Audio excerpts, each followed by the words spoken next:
देऊळगाव राजा तालुक्यातल्या शिवणी आरमाळ गावच्या कैलास नागरे नावाच्या शेतकऱ्यांनी काळीच पिळवटून टाकणारी सुसाईड नोट लिहिली आणि स्वतःचं जीवन संपवलं। कैलास नागरे हे शेतकरी आदर्श शेतकरी होते, हे सरकार पुरस्कारप्राप्त शेतकरी होते। त्यांची मागणी काय होती तर डिसेंबर महिन्यामध्ये त्यांनी त्यांच्या गावच्या धरणावर एक उपोषण केलं होतं। तेव्हा आम्ही त्यांना भेट द्यायला आणि पाठिंबा द्यायला गेलो होतो।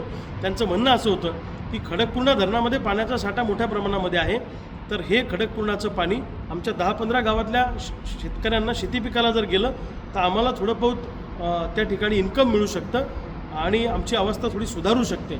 आणि धरणाच्या भिंतीवर ज्या काही वनस्पती आहेत त्यासुद्धा काढून टाका अशी मागणी त्या उपोषणामध्ये त्यांची होती। परंतु जिल्हा प्रशासनानं त्यांच्या उपोषणाची फार दखल न घेता थातूरमातूर पद्धतीनं ते उपोषण गुंडाळलं आणि वेळ मारून नेली। कैलास नागरे हे एक आदर्श शेतकरी होते आणि कायम ते शेतकऱ्यांच्या संदर्भामध्ये बोलत होते। त्यांनी ज्या पद्धतीनं सुसाईड नोटमध्ये सगळं मांडलेलं आहे ही गोष्ट म्हणजे सरकारच्या डोळ्यात अंजन घालायला लावणारी आहे। सरकारवर गुन्हा दाखल झाला पाहिजे कैलास नागरेच्या आत्महत्येप्रकरणी।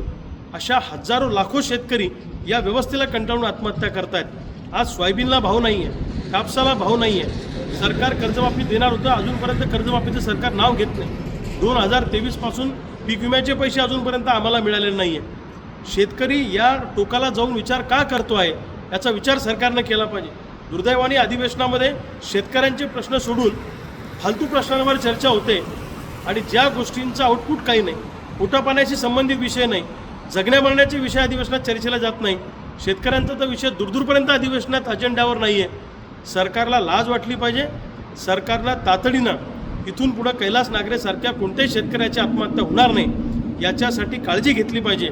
मी स्वतः आता कैलास नागरेंच्या घरी भेटायला जातो आहे आणि कैलास नागरेंच्या शिवणी आरमाळ गावातून हा कर्जमाफीचा लढा आम्ही तीव्र करणार आहोत आणि 19 तारखेला सगळे शेतकरी आम्ही मुंबईला आमचं गाऱ्हाणं मांडायला मुंबईच्या दिशेने येणार आहे।